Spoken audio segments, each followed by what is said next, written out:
Mali kunnafoni TV jabran la ba fo ta se Mali kunnafoni show jabran la ba ha mana ke jin dugu la foli bele ba hambo ko yo kuma be ani yo wakati be ina fanto ya nya fo yo to gamna ka fo ko jamana nya ma hulu ko ni ala ta ka logo kun kelenta logo kun kele mi kuma mina ta ke ben hani chefoni kele ku ka jamana ko kon ali sa hambo baro la o baro ko mu ko na ko ni ala ta ke bi ku kunda sugunu ko khawfi sugunu ko khawfi ya la ka fo ko mamun yere ko ni boro usigoro la kele ta kun kan ko halani la kana baliya sababu do yara koni daga yoro belunu sokoni ko fe keren ne lo ka kalan so mi be wele ni kalan yara kon te ka kalu kono ble no be hulu ko centre mable ayra la ka fo ko centre mable ha yara kon didani manu ma wala sa u yara kon be se ku yara la kana noni fura yara kon ka soro basigi hani ben ko la anga jamana kon na wala sa u yara kon be se ka segi u segi yoro la to ka amina o kum ne kon na lo keren ni kon na ko ni ala te ka ta de me keren ne ta kanya shi musula kama keren la musula kama nu yara be bange alisa ko ni ayra ka fo ko musula mun be bangi halisa hulu yare de kon kala yunu fanga ka bokana ta kun kan kula fokata se femse ni chamama wokum kona na ukoni ala tiga saka shon keme fokata se saki keme fini den keme hani envelope doni jonjon keren mbo kono kodi musula ka demseni keme ma wala sa yare kon be se ku yare de meturamna na sagi nun kono na amo akila jigi ka yira ka fasa ko fene kele no sagi nun kono ni musoka kalola bo wakati se robe femu yare ke ku yare sutura o fene nun le kon kele no ka sagi nun kono na fa ka takadi musula ka keme mamunu yere ko ni sigilunu centre mable ko na wala sa yere ko be se ko yere de meto kamina ina fa omna famille kala to kamina nga jabranu sanfe aka ambe kuna fo no ro keneka mali ambe ka suru baba o ta donc mali ambe la jere de foso ye ante mo ko la ante shiabo shiala dina te bo dina la ambe la jere ne be je ka mari dila nyo fe na anato ayan chini famille ayan chini hinel anamade ni femi bi bolo domina bo de ke o de la afama anga se musuga kibbe dignité o de chori musuga muso ya mina umbe chiano de me baka ubande me atuma do la musuga de gele ya kona koula o de kama anga ma nyeshi musuma muso keme hage minu be bange o kumu konnana o ile taka gele kosobe donc an ko ni saraga de keme soro kanana ye kana di awma muso ka se ku yere deme na ye anata nange deme wero ku ga bo akala ka anchi ni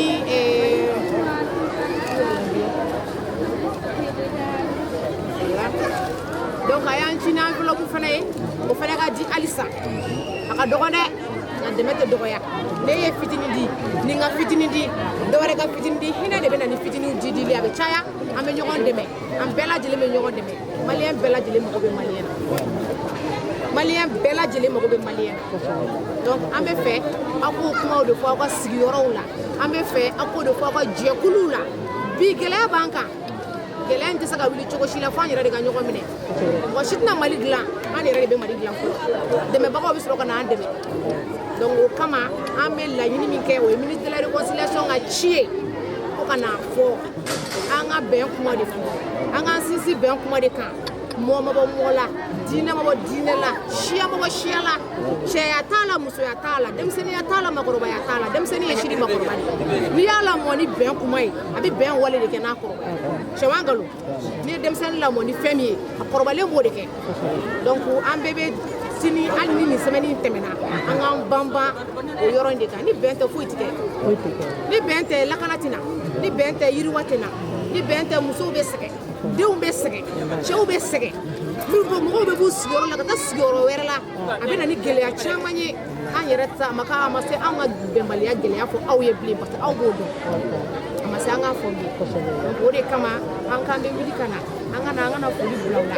ta klaka fen fo ye mi ye beni chefoli kambe mai ta klaka fo ye ni na ye feminta o ye de ko ali na ambela dilente kele mali shaka cham shia kacha donc shia chama ne be malila shia mausa shia ambe ne kilinye wa ambe be saka jeka maliju ati joka den shito malite joka den shila shito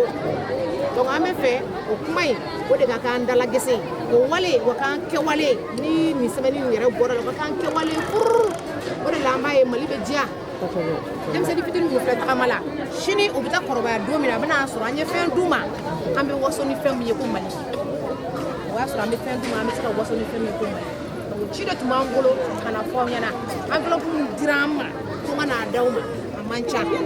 de don a man ca komi a ka ca ni hadamaden hinɛ ye fɛn bɛɛ lajɛlen ye hinɛ tɛ dɔgɔya an bɛ min ɲini maliyɛnw fɛ an ka hinɛ ɲɔgɔn na halisa an ka hinɛ ɲɔgɔn na an k'a dɔn ka fɔ an kelen tɛ se ka foyi k'an yɛrɛ ye n'an tɔw ma fara an kan donc an bɛɛ lajɛlen bɛ fara ɲɔgɔn kan ka Mali jɔ ka tila ka Mali diya k'a d'an denw ma sini an bɛ se ka waso k'an ye Mali min d'an denw ma an bɛ se ka waso n'a ye donc o de tun y'a bi kuma ye ka lase aw bɛɛ lajɛlen ma aw minnu ye yan nɔ mɔgɔ sigidaw ɲɛmɔgɔw ye ka d'an ye a k'a kɛ kɛwale la a k'a kɛ kow bɛɛ cogoya la a k'a bɔ kumaw kɔnɔ a k'a kɛ kɛwalew kɔnɔ ɲɛmɔgɔya ma nɔgɔn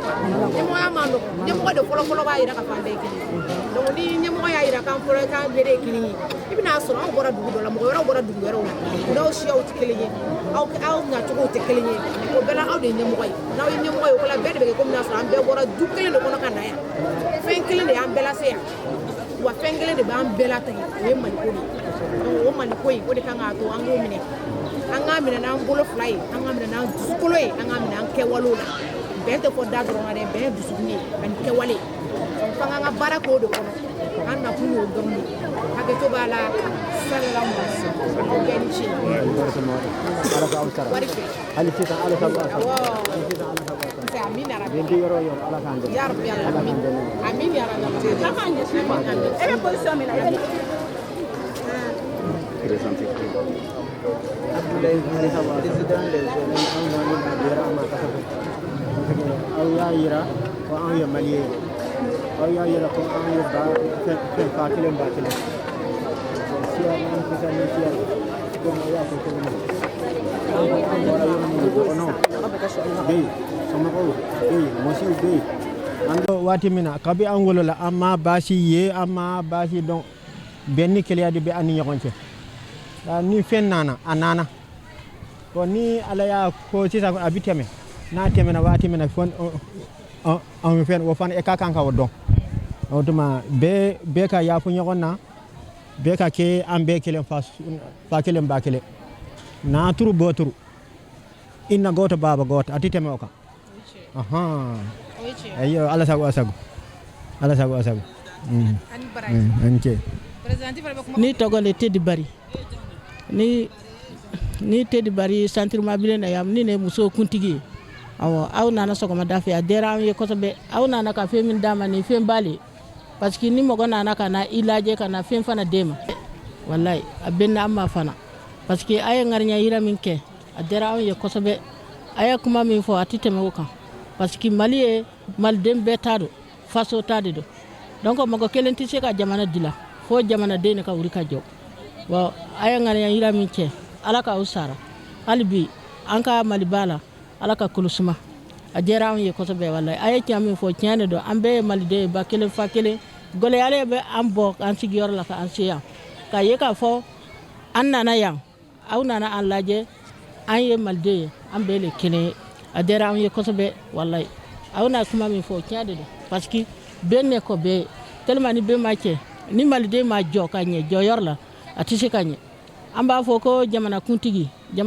e tiens mais mogo kelen tisi ka jamana dila jamana de le bise ka faranyon kan ka o tege di nyongana pourquoi am Malika ke antai ala ka nye ka dama ala ka telen ka dama kololom bi am Malikono ala ka kulusuma ka dama ya rabbi ani baraji amandogo fembade de ala ka chaman do anona ani baraji